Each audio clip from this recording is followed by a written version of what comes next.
Olá, eu sou a professora Maria Aparecida, da disciplina de Ciências, e esta é uma aula para a turma do sexto ano B e sexto ano C. Bom, pessoal, nessa aula nós iremos utilizar a apostila 2 de Ciências, a página 314, o módulo 13, sobre poluição e desperdício de água. Poluição e desperdício de água. Bom, o Brasil é um dos países que mais exportam água no mundo. De acordo com o estudo da WWF para a Alemanha, por exemplo, exportamos mais de 6,7 bilhões de metros cúbicos, um número que nem conseguimos imaginar, não é mesmo? Será que a exportação de água é feita como aparece na ilustração, embalada em galões? Por que e como um país como a Alemanha importa tanta água do Brasil? E o que tudo isso tem a ver com o título desse módulo? Água, um bem escasso e poluído. Bom, a água, ela pode ser encontrada na natureza nos mais diferentes ambientes, nos rios, lagos e mares, no solo e no subsolo, na atmosfera e até em geleiras, no alto de montanhas, nos polos, nos planetas. No entanto, apesar dessa aparente abundância, a água que consumimos é muito escassa e a ponto de vivermos atualmente uma crise hídrica, ou seja, uma crise de água muito preocupante.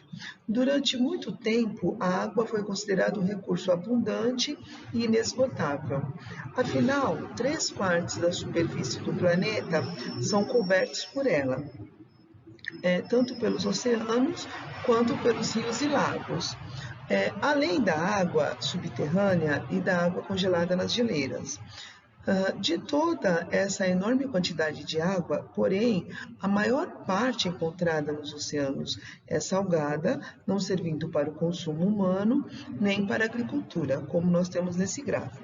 Então, pessoal, resumindo esses 3 parágrafos, a água, como nós já havíamos aprendido antes, ela pode ser encontrada no planeta nas 3 formas físicas. Então, nós podemos encontrar a água líquida, em mares, rios, lagos, os oceanos. Podemos encontrar a água em forma de vapor, na nossa atmosfera, por exemplo, tem muita água dissolvida, que está na forma de vapor, de gases, e nós encontramos também a água na forma sólida, nas geleiras. Então, se nós dividirmos o planeta em 4 partes, 3 partes do planeta é coberta por água. E a água era considerada um recurso renovável e abundante. Só que hoje em dia as pessoas têm percebido que não é mais assim, devido à poluição. E no caso da água salgada, apesar de ter uma grande quantidade de água nos oceanos, essa água é salgada. Não pode ser utilizada para o consumo nem para a agricultura, a não ser que seja feito um processo de dessalinização, que é um processo bem dispendioso. Então, note no gráfico da página anterior que além da quantidade de água própria para o consumo humano, que é a água doce, representar apenas 3,5% do total da água da Terra, a maior parte dessa água encontra-se sob estado sólido, formando as geleiras. Ou seja, desses 3,5%, 68,7% é composto pelas geleiras. Bom, poluição da água. Certas atividades humanas continuam gerando poluentes, sendo muito prejudiciais ao ambiente, pois alteram profundamente E mesmo a água sendo um recurso muito abundante, um recurso finito, sua poluição é causada pela grande quantidade de poluentes que provém de diferentes fontes, como esgoto doméstico e resíduos industriais lançados em rios, lagos e mares. Então, vocês viram nos últimos vídeos que nós aprendemos sobre o saneamento básico e a importância do tratamento da água. Então, a água ela precisa ser tratada antes de chegar às nossas casas e o esgoto ele também precisa ser tratado antes de voltar para a água dos rios, de lagos, de mares. A questão é quando essa água é poluída ou esse esgoto volta, né, para rios e lagos, por exemplo, e não é tratada. Bom, a água doce, usada pelos seres vivos, incluindo seres humanos, é encontrada principalmente em rios, represas, lagos e também sobre a superfície do solo, né, que é a água subterrânea que forma os lençóis freáticos. Segundo a Organização das Nações Unidas, a ONU, e o Programa de Avaliação Mundial da Água, 8% do consumo da água no mundo é feito em residências, ou seja, na casa das pessoas, e 22% em indústrias, sendo que 70% em irrigação de plantações, no Brasil chega a 68,4%, de acordo com o relatório de 2012 da Agência Nacional das Águas. Bom, depois de usada em residências, indústrias e agropecuária, a água costuma ser devolvida, como nós havíamos falado sobre a questão do tratamento da água. A natureza sem tratamento adequado, esse que é o grande problema, como vimos no módulo 2. Isso prejudica os rios, lagos e lençóis freáticos, além de facilitar a disseminação das doenças. Então, pessoal, o grande problema é quando essa água volta para a natureza sem o tratamento adequado. A água que receber determinada quantidade de substâncias poluentes pode ser considerada poluída, isso é, imprópria para o consumo humano, com a presença do esgoto e substâncias tóxicas. Por exemplo, nessas águas também pode haver vermes, bactérias e vários outros micro-organismos que fazem mal à saúde das pessoas. A pergunta que fica é: por que tanto descaso com um bem tão precioso? Nós podemos falar ainda da questão da poluição térmica, ou seja, a poluição térmica tem a ver com o aumento da temperatura na água. Então, algumas atividades industriais despejam água aquecida em rios, lagos e mares, causando a chamada poluição térmica. Os agentes dessa poluição são sistemas que usam a água em seus mecanismos de refrigeração, como acontece em siderúrgicas, usinas nucleares. O aumento da temperatura, além de prejudicar os organismos que vivem próximos aos locais de despejo, faz com que gases dissolvidos, como o gás oxigênio, passem com mais facilidade para a atmosfera, pois a solubilidade da água é alterada. Com menos oxigênio na água, peixes e outros organismos são prejudicados, podendo até morrer. Então, pessoal, esse é o grande problema da poluição térmica, é o aumento da temperatura na água, porque as indústrias, como foi falado nesse parágrafo que nós acabamos de ler, essas indústrias elas precisam da água para refrigerar, ou seja, para resfriar o seu maquinário, né? E o que acontece? Além disso, grande parte do gás oxigênio que está dissolvido na água, ele vai ser dissolvido, mas na atmosfera. E a água que chega até a natureza, mares, rios e lagos, vem com uma quantidade menor de oxigênio necessária para a respiração desses animais aquáticos. E o que é a solubilidade? A solubilidade é a capacidade de dissolução, quando a substância é dissolvida na água. Então, esse é o grande problema da poluição térmica. Além das altas temperaturas, vai acabar com a menor quantidade de gás oxigênio, importante para esses seres aquáticos realizarem a sua respiração branquial.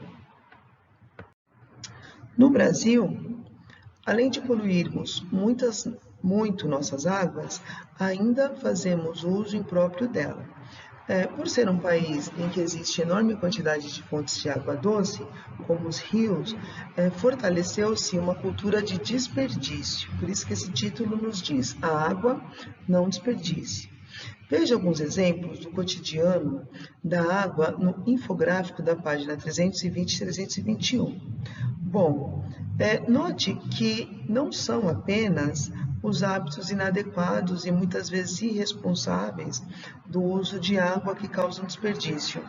A falta de manutenção dos encanamentos das cidades e de nossas residências também contribuiu, como rachaduras na tubulação e torneiras pingando. Repare ainda que o uso da água da chuva pode ser uma boa forma de se abastecer desse recurso. Essa prática é comum nas regiões do Nordeste, por exemplo, através desses tanques que são chamados de cisternas. Então, pessoal, as pessoas não têm noção de como uma goteira pingando, ela pode desperdiçar água, muita água. E além de gerar devido ao desperdício, acaba gerando uma conta de água com um valor elevado. Então, muitas pessoas utilizam-se da água da chuva, que guardam nessas cisternas, que é como aparece nessa imagem. Água virtual. Vimos que a maior parte da água consumida atualmente é usada pelas indústrias e pela agropecuária. Isso quer dizer que os alimentos que consumimos ou os produtos industrializados que adquirimos também envolveram a utilização de água em sua produção. Então, como nós já havíamos falado na página anterior, a água ela é muito utilizada nas indústrias e na agropecuária. Então, isso acaba envolvendo a utilização da água também na produção, né, de muitos produtos industrializados. Então, nessa página, nós podemos ver esse gráfico, né, que é a água necessária para a obtenção ou fabricação de diferentes produtos em litros. Então, se vocês derem uma olhada, 1 kg de chocolate, que pode chegar a 17.196 litros de água, 1 kg de couro bovino, 17.093, 1 litro de biodiesel, 11.397, 1 kg de carne de frango, que é 4.325, 1 kg de carne de porco, 5.988 e assim por diante. Então, o gráfico mostra a quantidade de água utilizada para a obtenção de alguns produtos. Essa é a chamada água virtual, pois é consumida, mas não se encontra no produto final. Então, ela é utilizada durante o processo da produção. Note que as quantidades necessárias de água para a produção de certos produtos são extremamente altas, como nós podemos ver. 1 kg de chocolate gasta muita água, 17.196 litros. Bom, toda essa superexploração da água, principalmente pela agropecuária, mas também pelas indústrias e residências, faz com que ela se torne um bem muito valioso, a cada vez mais escasso. Então, nós podemos ver que, se considerarmos ainda que, segundo a ONU, a população mundial em 2030 será de cerca de 8,6 bilhões de habitantes, superior aos quase 7,7 bilhões atuais, não é difícil imaginar que a escassez de água se torne cada vez mais um caso, né? Caso seja mantido a atual modo de vida da nossa sociedade. Então, o que nós podemos perceber? Que essa escassez ela tem de ser cada vez maior, caso seja mantido esses padrões da nossa sociedade. Bom, o que podemos fazer? Qual é a nossa parte nisso tudo? Então, é importante que nós tomamos, né, consciência da importância da água e que nós não devemos desperdiçar. Bom, há muito a ser feito, que pode ser feito, né, para exercer nossa cidadania. Então, economizar, evitar desperdícios, mudar nossos hábitos de consumo, de produtos que requerem muita água em sua produção e cobrar dos governantes a manutenção desses equipamentos urbanos, como encanamentos subterrâneos. Então, e a implementação de medidas que possam contribuir para a preservação do meio ambiente. Bom, como o saneamento básico das cidades e coleta, que seria a coleta e a destinação adequada desses resíduos sólidos. Então, nós vimos em textos anteriores que existe muito despejo de esgoto na água sem o devido tratamento. Isso é um caos, né? E a pegada hídrica. Para calcular a chamada pegada hídrica de um indivíduo, de uma comunidade ou mesmo de uma empresa, é preciso somar todo o volume de água virtual utilizado na fabricação desses produtos. Assim, para o cálculo de sua pegada hídrica, por exemplo, é necessário somar toda a água virtual utilizada para produzir tudo o que você consome em determinado período de tempo. Então, você iria ver se você consome um chocolate, se você consome, por exemplo, carne de porco ou carne de frango, e somar tudo isso.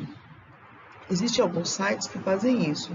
Experimente calcular sua pegada hídrica e se surpreenda. Bom, o cálculo é feito em um site em inglês. Por isso, você pode pedir ajuda ao professor de inglês, caso tenha dúvidas.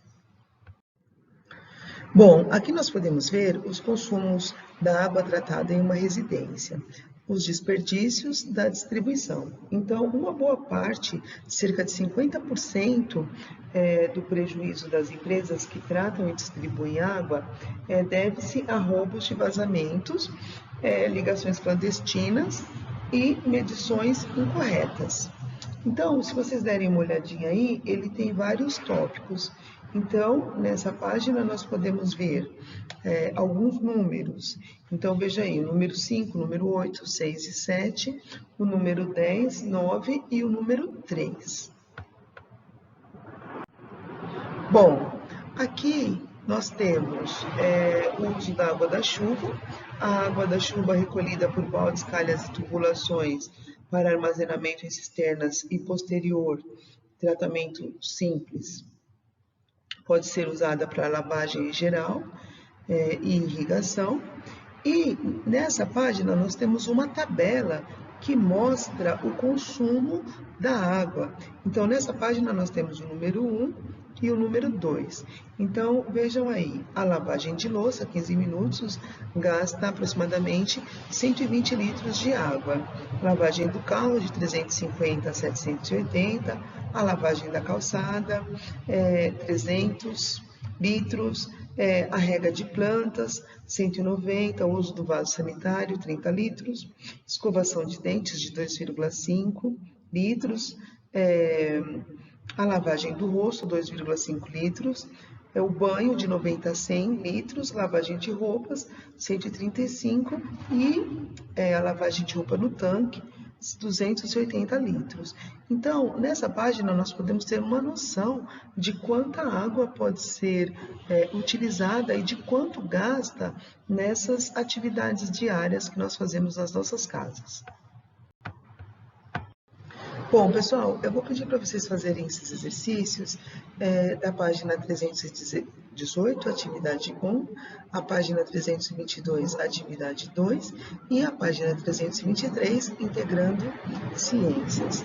Bom, pessoal, qualquer dúvida é só chamar no e-mail, dúvidasextoano@conquistaanglo.com.br, que eu estarei à disposição de vocês. Muito obrigada e até a próxima aula.